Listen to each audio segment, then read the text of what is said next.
দর্শনটা আমরা এখানে দেখলাম, তো সেটা প্রথমে এটা দেখা যাচ্ছে যে কন্ট্রাডিক্ট করছে পবিত্র কোরআনের বাণীর সাথেই, এবং এখানে লালন যে দর্শনটা দিয়েছে আর কি, যেটা সেটা দেখা যাচ্ছে যে পবিত্র কোরআনের আলোকে সেটা সম্পূর্ণ ভিত্তিহীন।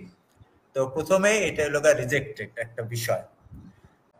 তো তাদের ক্যারেক্টার মানে তাদের চরিত্র গুণাবলীগুলি কি কি থাকতে পারে যারা নবী এবং রাসূল, যাদের কাছে ওহী আসে। এখন লালনের যে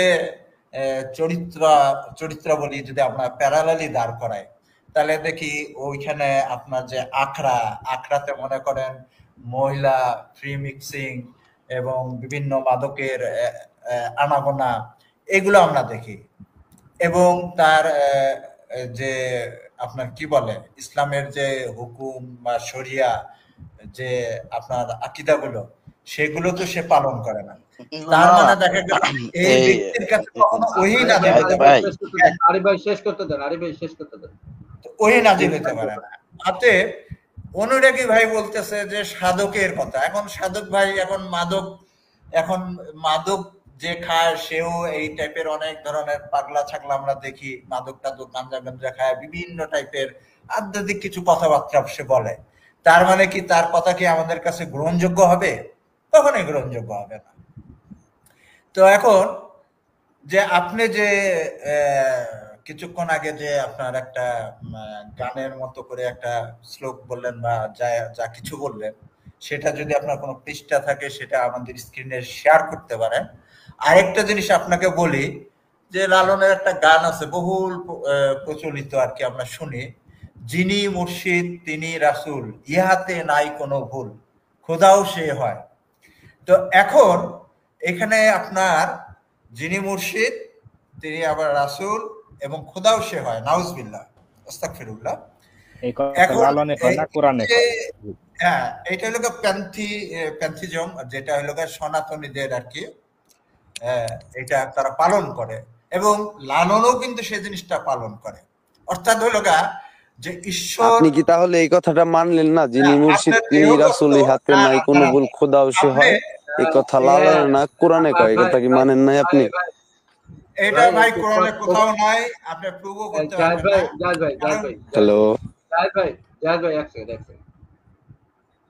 ইয়ে ভাই কি বলে অনুরাগী ভাই, লালন অনুরাগী ভাই, একজনের কথা শেষ না হইতে মাঝখানে কথা বলিয়েন না। আপনার কথা আপনি ক্লিয়ার করবেন, হ্যাঁ, ওয়ান টু ওয়ান কথা বললে, হ্যাঁ, আগে উনি কথাটা শেষ হোক, ওনার কথাটা শেষ হোক, আমরা দলিল দিব, আপনিও দলিল দিবেন কোরআন থেকে। আমরা মানামানিতে বিশ্বাসী না, আমরা বিশ্বাসী দলিল। ভাই প্রেমের কোনো দলিল হয় না, প্রেমের জন্য কোনো দলিল লাগে না। ভাই আপনাকে ব্যাগে নিলাম ভাই, হ্যাঁ, আমি দুঃখিত, কথার মাঝখানে কথা বলবেন না প্লিজ। যদি আবার কথা বলেন ব্যাগে নেবো তাহলে। আচ্ছা,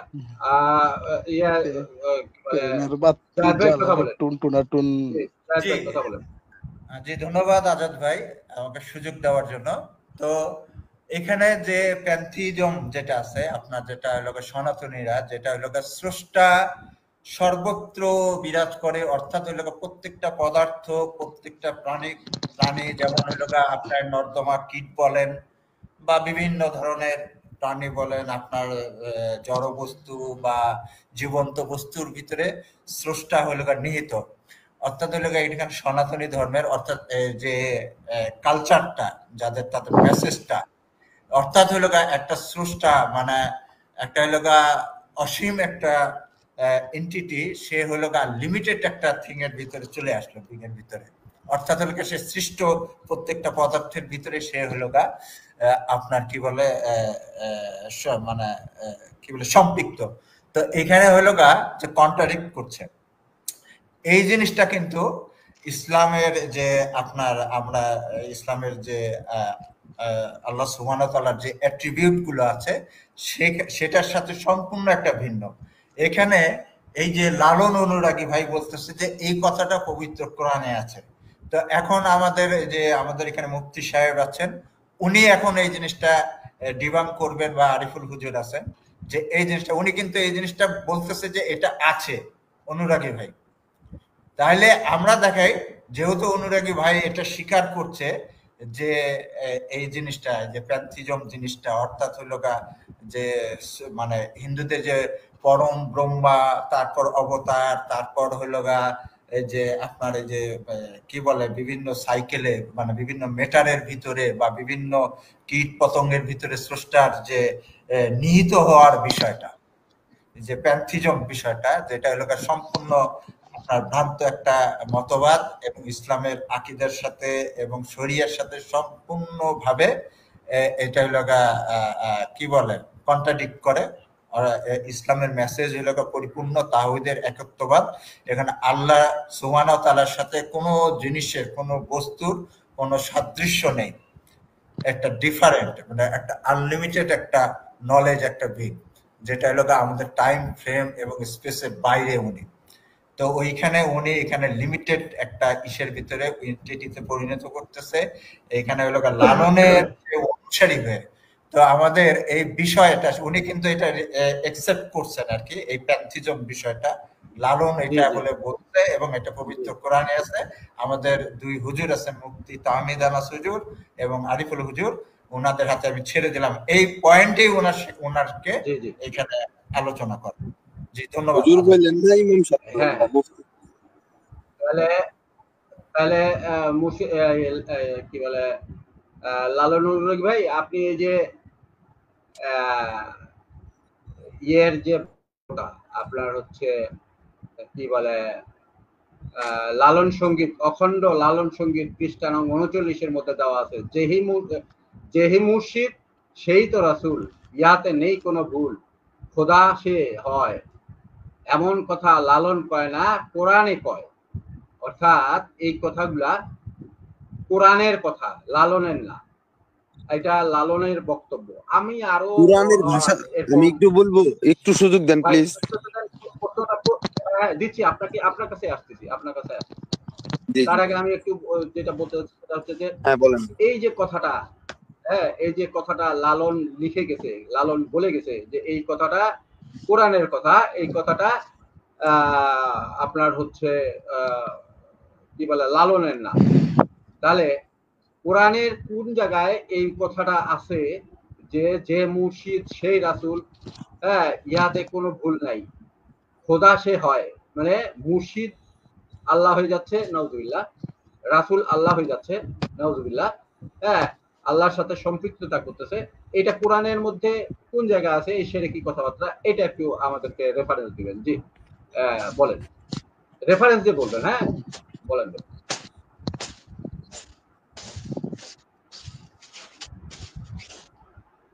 জি লালন অনুরাগী ভাই বলেন। আচ্ছা, প্রথমে ভাই বলল যে সব সৃষ্টির মাধ্যমেই স্রষ্টা থাকে। আমি আগে ওই প্রসঙ্গটা বলি, তারপরে আপনার প্রশ্নের জবাবটা দিতেছি। আচ্ছা, তাহলে আল্লাহ তাআলা কি এই বিরাজ করে না কোথাও? আল্লাহ তাআলা কোথায় থাকে? কুল বিল মুমিনিন আরশে আল্লাহ, এই তো আল্লাহ ঠিকানা। আল্লাহ কোথাও। আরে ভাই এক সেকেন্ড ওনার কথা শেষ দেন, কথা বলবেন। আচ্ছা, আল্লাহ, এই তো আল্লাহর ঠিকানা। আল্লাহ সর্বদা ইমানদারের অন্তরে রূহের মাধ্যমে বিরাজ করে, যার মধ্যে কোনো পাপ নাই, মিথ্যা নাই, কোনো কিছুই নাই। আপনারা বলতেছেন আপনি মুসলিম, তাই কি আপনি ভেস্তে যাবেন নাকি? প্রথম কথা দলিলটা দেন। বেলাল ভাই উনাকে শেষ করতে দেন না ভাই। হ্যাঁ লালন অনুরাগী ভাই আপনার কথা শেষ করেন। আপনারা একটু নোট করেন, উনি যেই কথাগুলো বলছে সেগুলো একটু নোট করেন।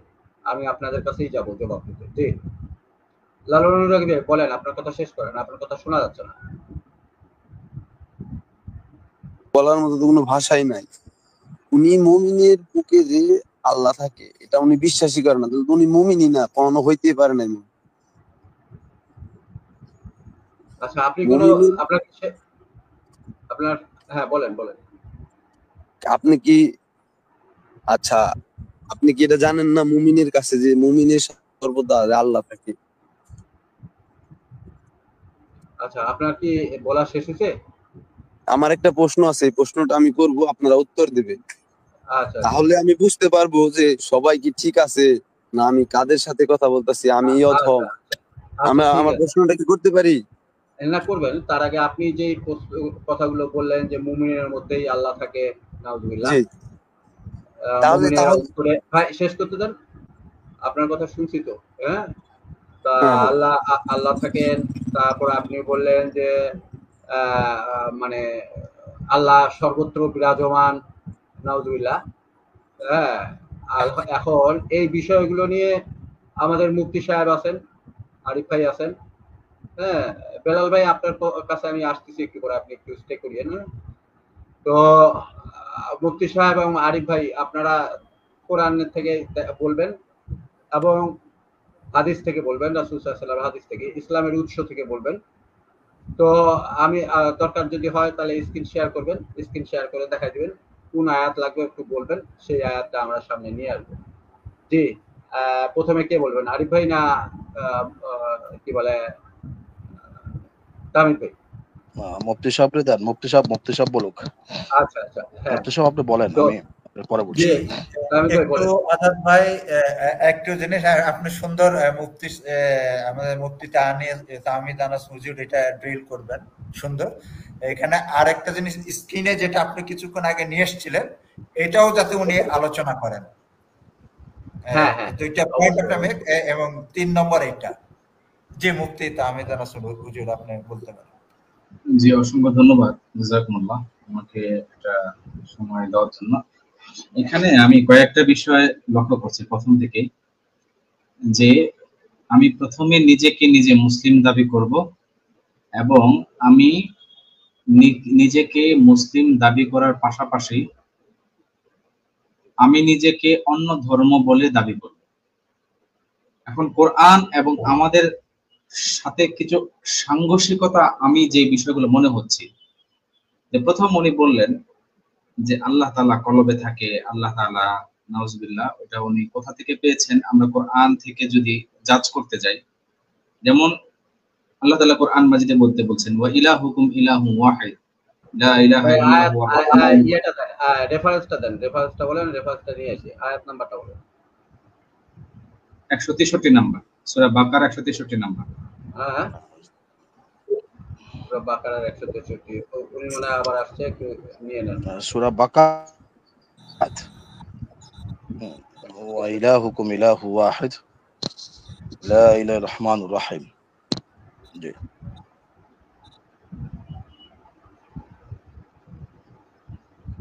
আপনি আনেন, আমি একটু বলছি যে ওয়া ইলাহুকুম ইলাহু ওয়াহিদ লা ইলাহা ইল্লা হুয়া রহমানুর রহিম।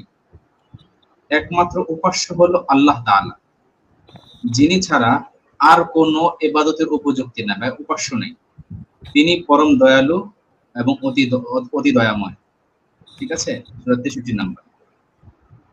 এই হলো প্রথম কথা, মানে আল্লাহ তাআলা বিধানদাতা অথবা আল্লাহ তাআলা, এটা হলো পরিপূর্ণভাবে আল্লাহ তাআলাই যে এক এবং অদ্বিতীয় এবং উনি ছাড়া যে কোনো বিধানদাতা নাই, এবং এটার জন্য যে উনার কথাটাই মানতে হবে, এই আয়াত দ্বারা সেটা প্রমাণিত হয়। দ্বিতীয় আপনি আনবেন সূরা বাকারার 22 নাম্বার, ফালা তাজআলু লিল্লাহি আনদাদা ওয়া আনতুম তা'লামুন, শুধু 22 নাম্বার, এই সূরারই 22 নাম্বার আয়াত। দেখেন এখানে আপনি দেখতে পারবেন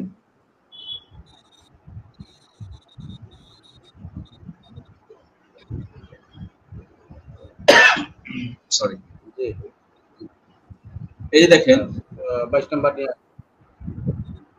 হ্যাঁ, এখানে লেখা আছে কি দেখেন, ফালা তাজআলু লিল্লাহি আনদাদা, পুরো করে আল্লাযী জাআলাকুম।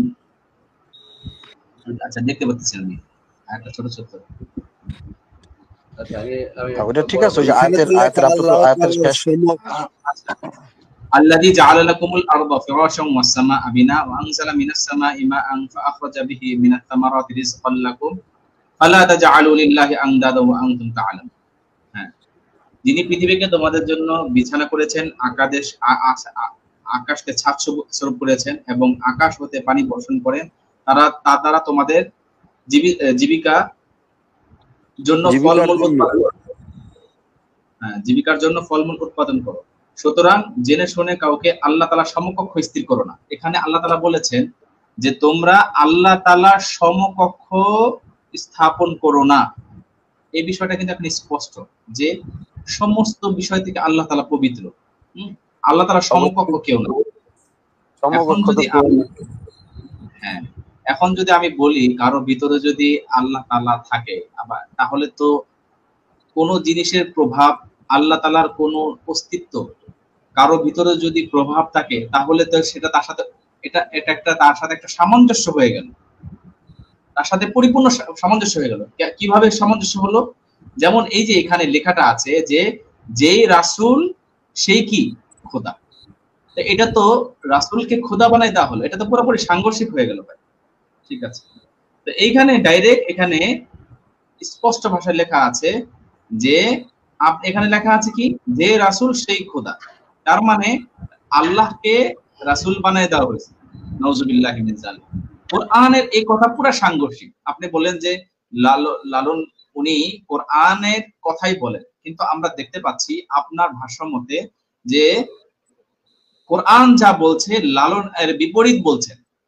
ঠিক আছে, আবার সূরা শুআরা 22 নম্বর সূরা 11 নম্বর আয়াত, লাইসা কামিসলিহি শাই, আর এই যে বলা হয়েছে যে আল্লাহ তাআলা কারো কোনো সাদৃশ্য নাই আল্লাহ তাআলার মতো, মানে আল্লাহ তাআলার সাথে কোনো জিনিস মিলানোই যাবে না, আপনি মিলিয়ে দিচ্ছেন। তাহলে আমি আমার কথার মূল স্পষ্টতাটা প্রকাশ করি, আপনারা একটু শুনেন। ঠিক আছে, আমি একটু বলে নিই, আপনি তারপরে স্পষ্ট করবেন ইনশাআল্লাহ। হ্যাঁ, আমার এখানে রিসার্চ শেষ করে নেন। হ্যাঁ, শেষ করেন, আপনি তো একটু লম্বা সময়। আমি আর দুইটা কথা বলি। লালন ভাই যেহেতু কোরআন হাদিস নিয়ে আমরা কথা বলতেছি, হ্যাঁ, সেই ক্ষেত্রে তো দলিল দেখাইতে গেলে আমরা তো দলিলের বাইরে কথা বলি না। হ্যাঁ, আপনার দলিল দেখাইতে গেলে একটু সময় লাগবে ভাই। হ্যাঁ, দলিল আমরা তো দলিল দিচ্ছি আপনাকে, দলিলগুলো একটু দেখবেন না। আপনি বলতেছেন যে আল্লাহর সমকক্ষ, এইভাবে দলিল দিতেছেন। আমি কি বলেছি যে লালন আল্লাহ? আমি বলছি লালন আল্লাহ সমকক্ষ। ভাই ভাই ভাই সমকক্ষ কাকে বলে? সমকক্ষ হচ্ছে আমরা পরে ডিসকাস করি, আমরা আগে ইয়াগুলো শেষ করি। আমরা যখন ইয়াতে যাব ডিসকাস যাব তখন আপনি বলবেন, আমি এটাকে আপনাকে এই বিষয়টা বুঝিয়ে দেব। যেমন 42 এর 11 বলা হচ্ছে লাইসা কামিসলিহি শাই, হ্যাঁ, আল্লাহ তাআলার সমকক্ষ বা তার মতো কেউ নাই। হ্যাঁ, বলেন। আচ্ছা, এখানে বলা হয়েছে লাইসা কামিসলিহি শাই, মানে তার মতো কেউ নাই। এখানে যদি আমি বলি আমার কথা শোনা যাচ্ছে না? আমার কথা তো পুরো শোনা যাচ্ছে। শোনা যাচ্ছে। আমার মনে হয় যে লালন অনুরাগী ভাই, আপনার মনে হয় সমস্যা আর কি, নেটের সমস্যা। আপনি একটু জি, এখন শোনা যাইতেছে। আচ্ছা আচ্ছা, তো এখন বলছি যে লাইসা কামিসলিহি শাই, তার সমতুল্য বা তার মতো, তার কোনো সমকক্ষ কোনো ভাবেই তার মতো নাই। আরেক জায়গায় আছে ওয়ালাম ইয়াকুল্লাহু কুফুয়ান আহাদ, সূরা ইখলাসের মধ্যে তাওহীদের সর্বোচ্চ সূরার সর্বোচ্চ আয়াতটা হচ্ছে যে তার সমকক্ষ কেউ নাই। এখন আমি আপনাকে বলি কিভাবে সমকক্ষ হয়। সমকক্ষ হয় দুই ভাবে। আপনি যদি সমকক্ষ দাঁড় করাতে চান, দুই ভাবে সমকক্ষ দাঁড় করাতে চান। এক নাম্বার হচ্ছে উদাহরণের মাধ্যমে রূপক অর্থে। আরেকটা সমকক্ষ হচ্ছে উদাহরণের মাধ্যমে একটা সমকক্ষ দাঁড় করা যায়, উদাহরণ বা রূপক অর্থে ধরা যায়। আবার অথেন্টিক, একদম আল্লাহর মতো বাহ্যিক। ঠিক আছে, বাহ্যিকও হতে পারে, রূপকও হতে পারে। কিন্তু এই যে আপনি এইখানে যে কথাটা আনলেন, এখানে আপনি যদি বাহ্যিক কথা ধরেন সেটাও আপনার ভুল, আপনি যদি রূপক অর্থ ধরেন সেটাও ভুল। কারণ আল্লাহ তাআলা এই সমস্ত দিক থেকে পবিত্র, তাই না? এখন আপনি বলেন এখান থেকে এই আয়াতটা, আপনি যে এই কোটটা করেছেন, কোরআনের কোন আয়াতের সাথে এটা মিলে আপনি আমাদেরকে দেখান। মানে এই যে আপনার এই কথাটা যে মেহি মুর্শিদ সেই, মানে সেই মুর্শিদ সেই রাসূল, ইহাইতে নাই কোনো ভুল, খোদা সে হয়, এমন কথা লালন কয় না, কোরআনে কয়। এখন কোরআন থেকে আমরা কিছু আয়াত দেখাইলাম লালন অনুরাগী ভাই আপনাকে। হ্যাঁ, তো আপনি এরকম কিছু আয়াত দেন বা হাদিস দেন, হ্যাঁ, মানে কোনো যুক্তি, কোনো প্রশ্ন, কোনো তর্ক বা কোনো মতবাদ বা কারো কোনো চিন্তা ভাবনা থেকে আপনি কথা বলবেন না, আপনি কথা বলবেন দলিল দিয়ে। হ্যাঁ, আর দলিল হচ্ছে কোরআনের দলিল হচ্ছে, মুসলিমদের দলিল হচ্ছে কোরআন, হাদিস, ইজমা, কিয়াস। জি বলেন, এই কথাটার দলিল দেন। ধন্যবাদ। আমার কথা কি শুনতে পাওয়া যাচ্ছে? শোনা যাচ্ছে, আপনি বলেন। আমি একটু ক্যামেরাটা বন্ধ করি। হ্যাঁ, বলেন। এই কথাটি লালন তার দর্শনে বলেছেন, মুর্শিদ আধ্যাত্মিক গুরু হচ্ছেন সেই মাধ্যম যার মাধ্যমে মানুষ সত্য খোদাকে চিনতে পারে। এটা লালনের দর্শনের পর উনি এই মানে এই কথাটা প্রকাশ করেছেন। এই ভাবধারা সুফিবাদের ওয়াহদাতুল অস্তিত্ব, একত্বের দর্শন। এর সম্পর্কে যেখানে আল্লাহ, রসুল ও মুর্শিদের মধ্যে একত্ব যোগের কথা বলা হয়। বুঝছেন বিষয়টা? জি ভাই, আমি বুঝতে পারছি। আপনি বলছেন, দাঁড়ান ভাই আমি এটা বলি। আপনি বলতেন ওয়াহদাতুল ওজুদ বা আল্লাহ তাআলার অস্তিত্বে থাকার জন্য যে একক, এই দিক থেকেও কোনোভাবেই আল্লাহ তাআলার সাথে মিলে না। কারণ রাসূল যে ওয়াহদাতুল ওজুদ নয়, আল্লাহ তাআলা ওয়াহদাতুল ওজুদ, অস্তিত্বে একক, যার কোনো দ্বিতীয় কেউ নাই, যার মতো কেউ নাই। আপনি যদি ওই দিক থেকে দেখেন, ওয়াহদাতুল ওজুদের থেকেও যদি আপনি দেখেন, তারপরেও এটা আপনার এখানে মিলবে না। এখন আপনি আমাকে বলুন, ওয়াহদাতুল ওজুদ বা ওয়াহদাতুল অস্তিত্ব, ওজুদ মানে অস্তিত্ব, তার অস্তিত্বে আসাটা কিভাবে আল্লাহর সাথে মিললো? এই সুফিবাদের, সুফিজম নিয়ে তো আমরা ইনশাআল্লাহ অনেক ভালো পড়াশোনা করেছি। আপনি যদি সুফিবাদ নিয়ে যে বিষয় নিয়ে আপনি আমাকে বোঝাতে চান, আমি ওই ভাষাটাই বোঝার চেষ্টা করবো। যেমন আপনি সুফিবাদের অনেক ভাষা আছে, আপনি ওই ভাষাটা যদি এমন কোন সংজ্ঞায় সঙ্গতি করে, মানে সংজ্ঞায় পড়ে এবং এমন ভাষায় পড়ে যে ভাষার মাধ্যমে আল্লাহ এবং মানুষের মধ্যে একটা সামঞ্জস্য তৈরি হয়, মানুষের মধ্যে একটা কনফিউজ তৈরি হয়, এই ধরনের ভাষাও ব্যবহার করা যাবে না। এটা ইসলাম এবং কোরআন বলে। কিন্তু আপনি যে বিষয়টা বলছেন ওয়াহদাতুল ওজুদ বা অস্তিত্বের সাথে কিভাবে রাসূলের সাথে সম্পর্ক হলো এবং একক, অদ্বিতীয় এবং কোন দিক থেকে রাসূলের সাথে সামঞ্জস্য হলো, সেটা আমাদেরকে বুঝিয়ে দেন। আচ্ছা ভাই, একটু ওনার সাথে ওয়ান টু ওয়ান কথা বলি, আশা করি এই বিষয়টা উনি বুঝে যাবেন অল্প সময়ে। বলেন। আমি তো আপনাকে বুঝিয়ে বললাম যে লালন তার দর্শনে বলেছেন, লালন কিন্তু তার দর্শনে বলছেন, মানে তিনি ধ্যান করার মাধ্যমে দর্শন করছেন, মুর্শিদ দর্শন, আধ্যাত্মিক গুরু। আধ্যাত্মিক প্রেমের বিষয় একজন গুরু আর ভক্ত ছাড়া এটা কেউ বলতে পারবে না। ভাই আপনি বলতেছেন সে মুসলিম না, আপনি নিজেই দাবি করছেন। মুসলিম না বলে কি সে মানুষ না? পৃথিবীতে জাত মাত্র কয়টা? পৃথিবীতে জাত দুইটা, নারী আর পুরুষ। আদম থেকে সৃষ্টি হয়েছে পৃথিবী, তাইলে হিন্দু কই থেকে আইলো, বৌদ্ধ কই থেকে আইলো, খ্রিস্টান কই থেকে আইলো? আমারে বলেন। হ্যাঁ, এটা সুন্দর একটা প্রশ্ন করেছেন। দেখেন, আপনার কথাই, আপনার কিন্তু কথাটা আপনি মানে এখন আপনি আমাকে বলেন, আচ্ছা বলেন তো, আল্লাহ এক এক জায়গায় মানে তার মুর্শিদ হলে, আল্লাহ ডাইরেক্ট মুর্শিদ যদি কেউ হয়, যদি কারো মুর্শিদ আল্লাহ ডাইরেক্ট হয়ে যায় এবং সাধারণ দেখেন উসিলা ছাড়া কোনো কিছু হয় না। আমি আপনাকে বলি, আমাদের সবার মুর্শিদ কে? আমাদের নবী, এবং আল্লাহ আমাদের একজন স্রষ্টা। ঠিক আছে, এখন কথা হচ্ছে আপনি যে নবীর মুর্শিদ মানলেন, নবীর হাতে কি আপনি বায়াত হইছেন নাকি আপনি তার মুর্শিদ? নবীর ছাত্রের কাছে বায়াত হয়েছে, তার মানে আমি নবীর কাছে বায়াত হয়েছি। আচ্ছা মুফতি সাহেব, আমি শুধু একটু জিনিস একটু স্পষ্ট করতে চাচ্ছি যে উনি যেহেতু মুর্শিদ কথা বলছে, বারবার বলছে মুর্শিদ রূপে কেন দেখবে? আচ্ছা ভাই, আমি একটু শেষ করে ঠিক আছে, আমরা বিভিন্ন, আমি শুধু আপনাকে একটু করবো, উনি যেহেতু মুর্শিদ বলতেছে, মুর্শিদে যাচ্ছি না তো, অন্য টপিকে আসলে আমাদের বিষয়টা ওই কনসেপ্টটা হারিয়ে যাবে। আমি ওই জায়গা থেকে বলতেছিলাম, উনি মুর্শিদ বলতে আসলে কি বোঝাচ্ছে? কোরআনে তো আছে ফালাংতা জাদালাহু ওয়ালিয়া মুর্শিদা। পরে আরিফ ভাই ওটা তো পরে আসি, মুর্শিদটা তো পরে আমাদের আমরা মুর্শিদটা পরে আসি, কনসেপ্টটা শেষ করি। হ্যাঁ, মানে আমার প্রশ্ন হচ্ছে, আপনি বলছেন আপনার মুর্শিদ ডাইরেক্ট আল্লাহ তাআলা থেকে একটা ধারণ করছেন, আর ওইটাই একটা শাস্ত্রের মাধ্যমে উনি ওনার দর্শনের মাধ্যমে এটা প্রকাশ করছে। এখন আমার প্রশ্ন হচ্ছে, কোরআন হলো আল্লাহ তাআলার একটা বাণী, এখন আপনিও দাবি করছেন আপনার মসজিদ একটা বাণী নিয়ে এসেছে, সেটা এই বাণী, রাসূল আর মসজিদ এক। তাহলে কি আল্লাহ তাআলা বিভিন্ন জায়গায় কি মানে এক এক জায়গায় ভিন্ন ভিন্ন কথা বলতে পারেন? না পারে না, তবে ভিন্ন ভাষায় বলতে পারে, ভিন্ন ভাষায় বলতে পারে, এক এক কথায় বিভিন্ন ভাষাতে বলতে পারে।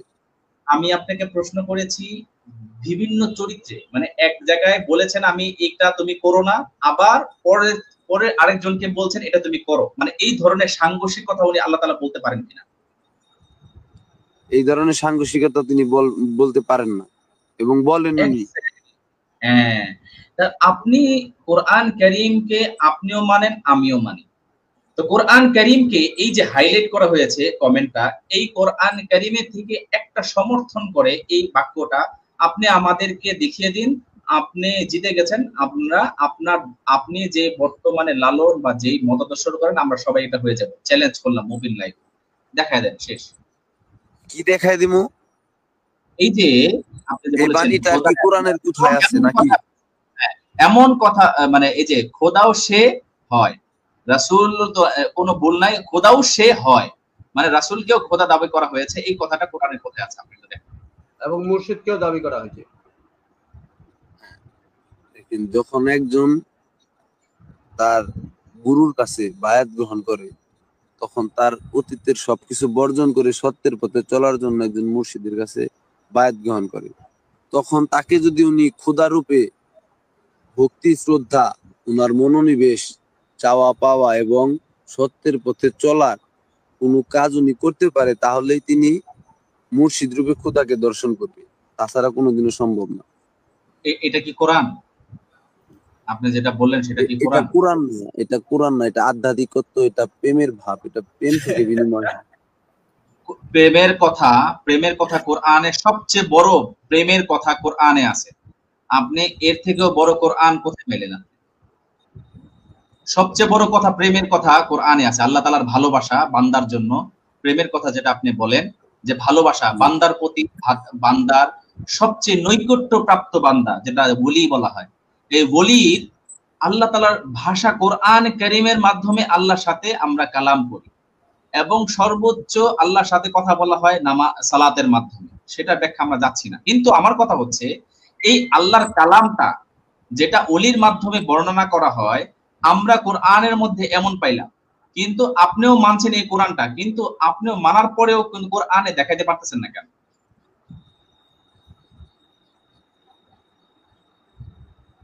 আপনি যদি না মানতেন কোরআনটা, তাহলে আমি কথা বলতাম। আপনারা তো শরীয়ত ভিত্তিক, শরীয়ত মারফত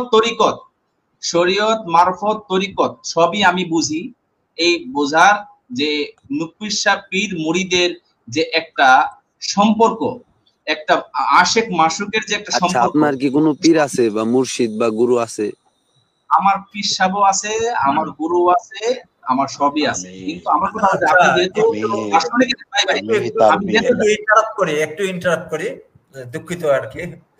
এখন হলো গা এই যে লালনের যে দর্শনটা আমরা এখানে দেখলাম, তো সেটা প্রথমে এটা দেখা যাচ্ছে যে কন্ট্রাডিক্ট করছে পবিত্র কোরআনের বাণীর সাথেই, এবং এখানে লালন যে দর্শনটা দিয়েছে আর কি, যেটা সেটা দেখা যাচ্ছে যে পবিত্র কোরআনের আলোকে সেটা সম্পূর্ণ ভিত্তিহীন। তো প্রথমে এটা হলো গা রিজেক্টেড একটা বিষয়। এখন হইল গা যে উনি মনে করতেছেন ধরেন বা আধ্যাত্মিক এই টাইপের যে চিন্তা চেতনা, সেটা ওনার একান্ত ব্যক্তিগত বিষয় হতে পারে, কিন্তু পবিত্র কোরআনের যে মেসেজটা আছে সেই মেসেজের সাথে এই লালনের যে অখণ্ডতাবাদ, যে সঙ্গীত, যে দর্শন যেটা আছে, সেটা আমরা স্পষ্টতই দেখতে পারলাম যে এটা কোরআনের আপনার মেসেজের সাথে সম্পূর্ণ কন্ট্রাডিক্ট করছে, এবং এটা সর্বোপরি রিজেক্টেড একটা বিষয়। এখন উনার মত বা লালনের মত, এটা ইসলামের কোনো আপনার মূল শরিয়া বা আকীদার সাথে কোনোটারও মিল নেই, এবং এটা রিজেক্টেড একটা বিষয়। তো এখন হলো গা আপনার যেটা হলো গা যে পীর মুর্শিদ বা যেগুলো আলাপ আলোচনা যেটা হবে সেটা অন্য ক্ষেত্রে, কিন্তু আপনি প্রথমেই এই জিনিসটা বুঝতে পেরেছেন কিনা যে এটা আপনি পবিত্র কোরআনে এই যে লালনের এই দর্শনটি নেই। হ্যাঁ হ্যাঁ, এটা নেই, এটা কোরআনে নেই। লালনের এটা আচ্ছা, ওকে দাঁড়ান। তাহলে আমরা এখানে থেকে পেলাম যে লালনের এই দর্শনটাই হলো ভ্রান্তিকর একটা দর্শন, তার একান্ত ব্যক্তিগত একটা দর্শন এবং ইসলাম পরিপন্থী। জাহিদ ভাই, আপনার সাথে আমি একটু মিলাচ্ছি, এটা শুধু নেই না, মানে এটা সাংঘর্ষিক। হুজুর, আমি হ্যাঁ, সেটা সাংঘর্ষিক তো বটেই, সেটা আর কি দর্শকরা তো দেখছেই আর কি। আলোচনাটা মানে এইখানে প্রথম বিষয়টা র‍্যাপ আপ করা আর কি, যে এটা যেহেতু উনি স্বীকার করে নিয়েছেন যে এটা পবিত্র কোরআনে নেই এবং কন্ট্রাডিক্ট করছে, এবং এটা হলো লালনের এই দর্শনটা হলো আপনার ইসলামের হুকুম আহকামের সাথে সম্পূর্ণ সাংঘর্ষিক, এবং ইসলামের কোনো পবিত্র কোরআনে এই ধরনের কোনো মেসেজই নেই। এটা লালনের একটা একান্ত ব্যক্তিগত একটা ভ্রান্ত দর্শন। জি, এটা ক্লিয়ার হলাম আমরা, উনিও এটা স্বীকার করেছেন এটা নেই। তো এখন হুজুর আপনি আলোচনা করতে পারেন।